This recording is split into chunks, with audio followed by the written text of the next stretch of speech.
Hey everyone, welcome back to another blockchain news video. Today we got blockchain news number 12 and we got quite a bit of information to go over, but first let's go over the action within the market. We have Bitcoin at $9,362. That's up 0.22% for the day. Ethereum currently 175, down 1.33%. XRP at 0.23 cents. Bitcoin Cash at $390, and actually XRP is at 23 cents, correction. So looking at Coin360 real quick, we see that we have some of the market in the green and some of the other coins in the red. So it seems to just be a calm day, you know, just small percentages here and there on the upside for some coins, and some pullback on Tron. I see -4%, but nothing major. The market seems to be pretty calm today. So moving forward onto the news today, we have first up, literally no one is trading Bakkt's Bitcoin options. You've heard that correctly, folks. We have trading volumes in Bitcoin options are on Bakkt platform, but they have completely dried up. Nobody's pretty much using them. They're using right now the CME's options product, and that's the one that's seeing the most interest. So information from Bakkt said that not even a single Bitcoin options contract was traded last week on Bakkt, which activity last registered on January 17th when 20 lots had changed hands. So this is actually happening during the rally of Bitcoin, you know, up 3-month high, currently near 9,400. And that has raised the crypto's volatility.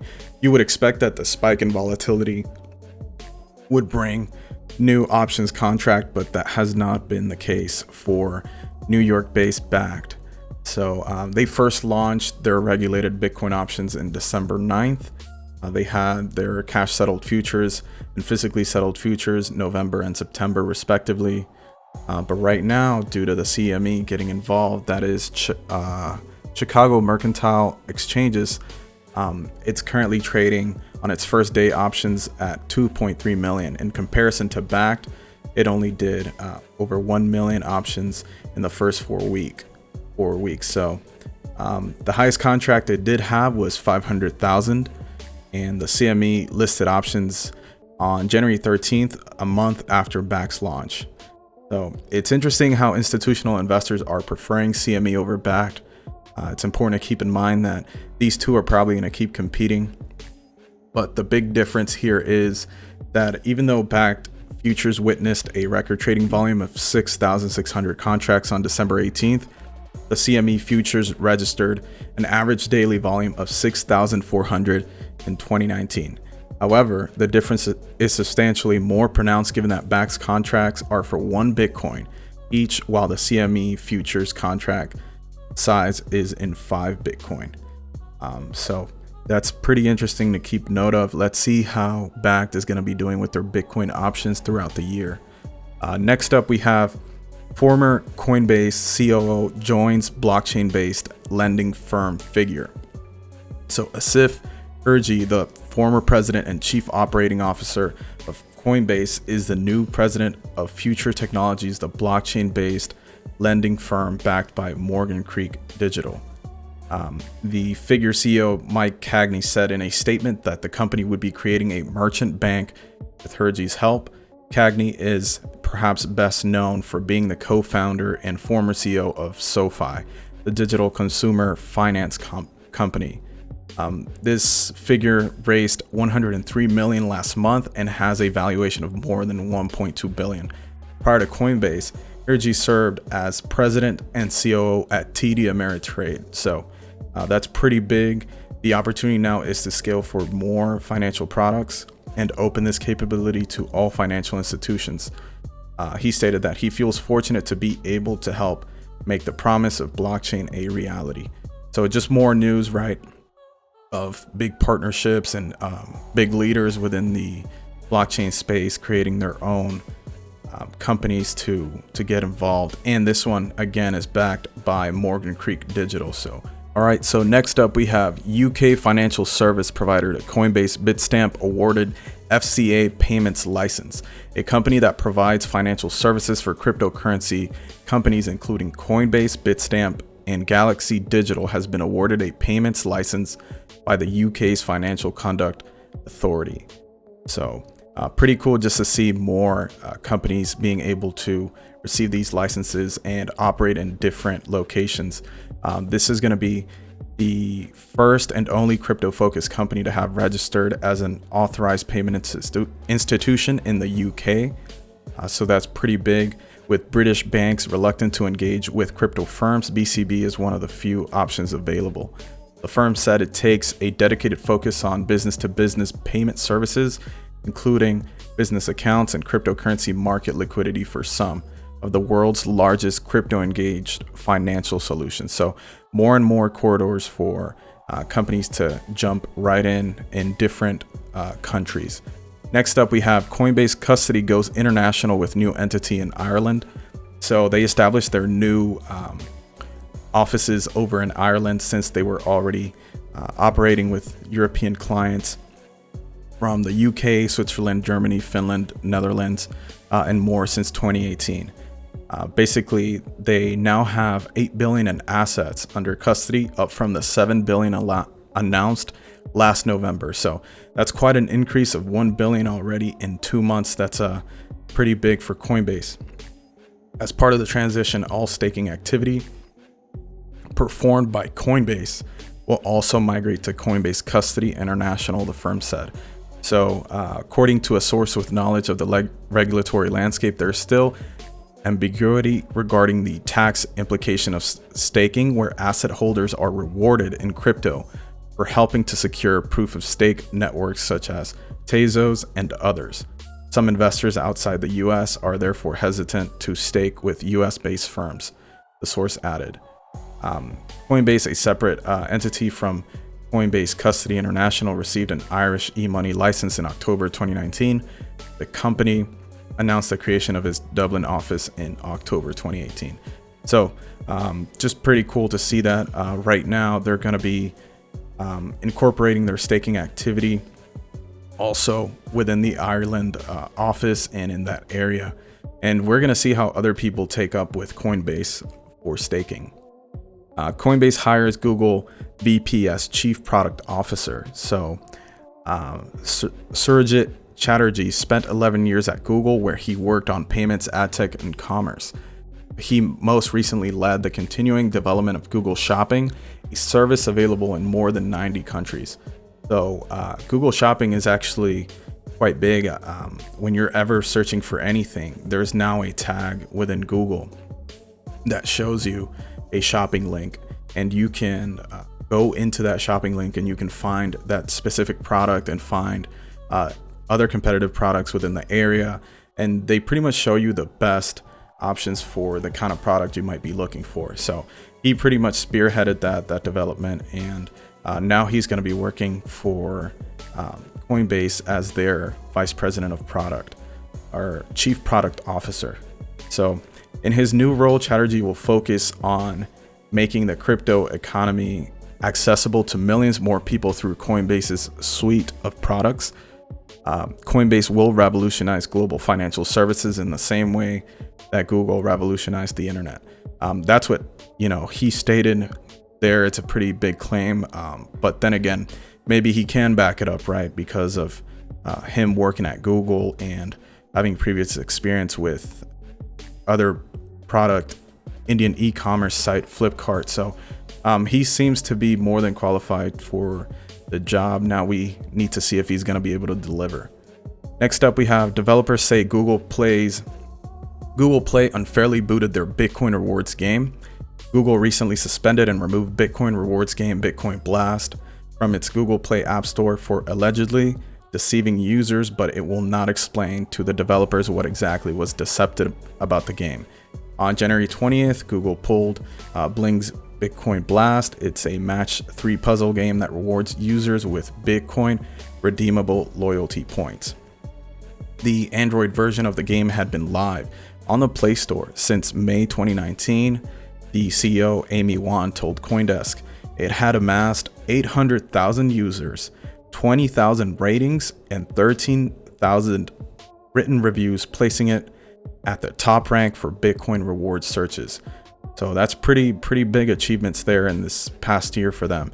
And a Google Play Store spokesperson did not respond to a request for comment by press time.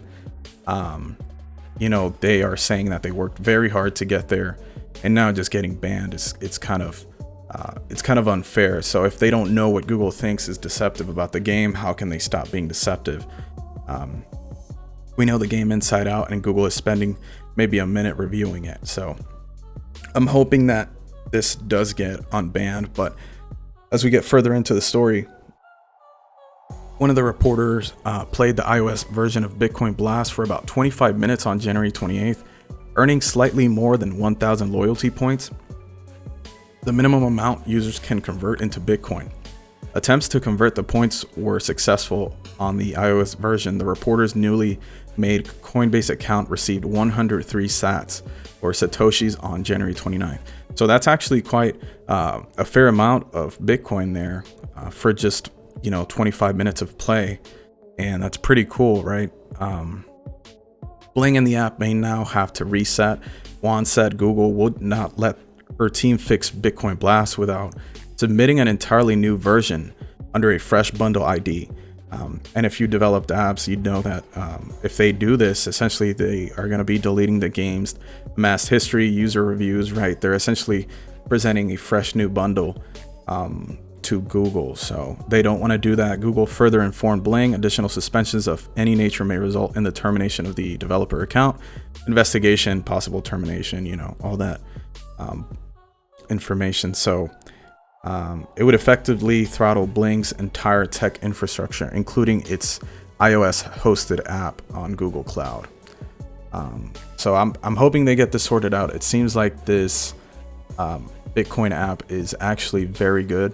I think it could onboard more people, more users, right? If people are just playing a puzzle game, especially on their mobile phone, and they can get exposed to Bitcoin, this is pretty big, and I would like to see this resolved. I would like to see this application back on Google Play, actually. Next up, we have Binance US now offers staking rewards for these two cryptocurrencies. So Binance US joined other major exchanges in the staking game, adding staking rewards for cryptos, Algorand and Cosmos, or Atom. Algo and Atom are the only proof-of-stake cryptocurrencies currently available on Binance US. Binance US now joins Kraken and Coinbase in offering staking rewards on proof-of-stake coins, though the latter two exchanges only offer staking on Tezos. So Kraken and Coinbase only do Tezos, Binance US does Algo and Atom. Binance US CEO Catherine Coley told Coinbase the exchange hopes to offer additional staking rewards once more POS assets are listed. So that's very interesting to see that Binance US would get these two cryptos to stake. I know I had seen the information kind of run around in Telegram, but I hadn't really seen the official article up until recently. And an expected return per coin was not included in the Binance US announcement. Tezos staking returns on both Kraken and Coinbase are around roughly 6%. So pretty good. It's going to be, they're trying to present an alternative to proof of work mining, which is good. People can get, involved with staking. It's a lot easier than setting up a mining rig. Next up, we have blockchain.com is the latest to launch a fiat gateway for this pro-crypto country. So blockchain.com exchange launches Turkish lira gateway as Turkey becomes a hotspot for global crypto exchanges. Turkish users can now deposit, withdraw, and use Try to buy Bitcoin, Ether, and Tether, and convert their crypto into the fiat currency of their choice. The lira is the fourth fiat currency supported on blockchain.com exchange, launched in late August. Peter Smith's description of Turkey echoes sentiment from Binance CEO CZ, who told Cointelegraph, Turkey is a vibrant country that has illustrated one of the strongest demands and fast-growing interest in crypto. Huobi is another global exchange to establish a local office in the country, fiat gateway for the lira, was announced back in September during the Eurasia Blockchain Summit, but it is still pending. So it seems like blockchain.com is one of the first ones to have this exchange and not have to have a third-party payment method to buy and sell crypto on the blockchain.com exchange. So that's pretty cool. Next up, we have Swiss company set to launch first compliant IPO on Ethereum's blockchain. So this article is actually pretty big as I read about it and got deeper into it. So a press release by Andriotto Financial Services dated January 29th, 2020. The country of Switzerland has recently approved over future SA's incorporation by using an IPO of tokenized shares stored directly on the blockchain. So this is going to be the first Swiss compliant digitized initial public offering of a company's ordinary shares. Swiss companies will now be able to publicly store their ordinary Class A shares on the blockchain, giving them the ability to launch IPOs, initial public offerings, and control their secondary market transactions, all without the involvement of any third-party intermediaries such as a bank or any other type of public institution. So very big thing. A lot of times people would say that the stock 2.0 era would be moving shares to the tokenized world for companies. So that's become pretty, now it can be done within Swiss companies. So that's a big deal.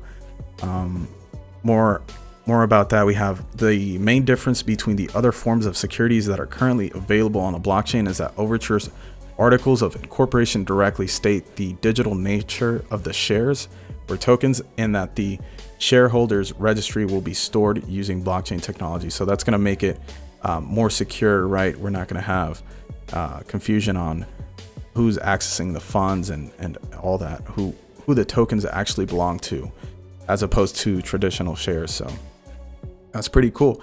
This new use of blockchain tech will allow Swiss companies to maintain more control of the market transactions.